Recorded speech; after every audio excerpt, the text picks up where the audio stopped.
2028లో final ఉంటది, 2028లో final ఆడాలి. అప్పుడు మళ్ళీ కేసీఆర్ గారిని తెచ్చుకోవాలి.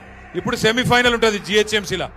సెమీఫైనల్ కొట్టన్నా వద్దా? ఫైనల్ గెలవాలంటే కొట్టాలంటే ఇక ఎమ్మెల్యే వీక్తే వీకిండి కానీ చాకులు అసలు కొత్త పిల్లగాళ్ళని మీ ముంగట నిలబెడతారు. రేపటి రోజున జిహెచ్ఎంసీలో చాకులు లాంటి పిల్లగాళ్ళని నిలబెడతా, వాళ్ళని గెలిపించుకరండి. మీరు కార్పొరేషన్ లో మళ్ళొక్కసారి గులాబీ జెండా ఎగిరితే ఆటోమేటిక్ గా కాంగ్రెస్ వాళ్ళు మళ్ళీ ఎక్కడోళ్ళు అక్కడ బేజారు అయిపోతారు.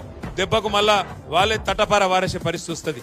మీ అందరితో కోరేది ఒకటే, ఇలా ఒక్క ఎమ్మెల్యే పోవచ్చు కానీ నాకు మొన్న శేర్లింగంపల్లి నియోజకవర్గ మీటింగ్ పెడితే మా అన్నలు, మా తమ్ముళ్ళు, మా శేర్లింగంపల్లి నియోజకవర్గ నాయకులు అందరూ కలిసి 4-5 వేల మంది కార్యకర్తల సమావేశం పెట్టిండ్రు. అది చూసినాక కేసీఆర్ గారు అడిగిరు నన్ను, ఇంతమంది వచ్చిండ్రు ఎవరు ఆర్గనైజ్ చేసిండ్రు అన్నారు. అంటే నేను చెప్పిన, సార్ ఎవరు ఆర్గనైజ్ చేయలే, మీ మీద ఉన్న అభిమానమే చేసింది, మీకోసం వచ్చిండ్రు మా వాళ్ళంతా. ఇవాళ నిజంగా సంతోషం అనిపిస్తున్నది. తమ్ముడు చూస్తా ఉంటే, అన్నా నా గొంతు పోయింది అన్నాడు. నాకు ఉపన్యాసం ఎట్లేయాలో నేర్పిమన్నాడు.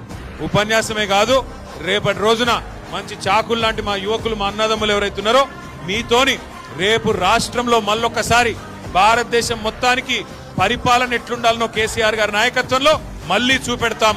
తప్పకుండా 2028లో మీ ఆశీర్వాదంతో గెలిచొస్తాం. పేదలను కడుపులో పెట్టుకొని చూసుకుంటాం.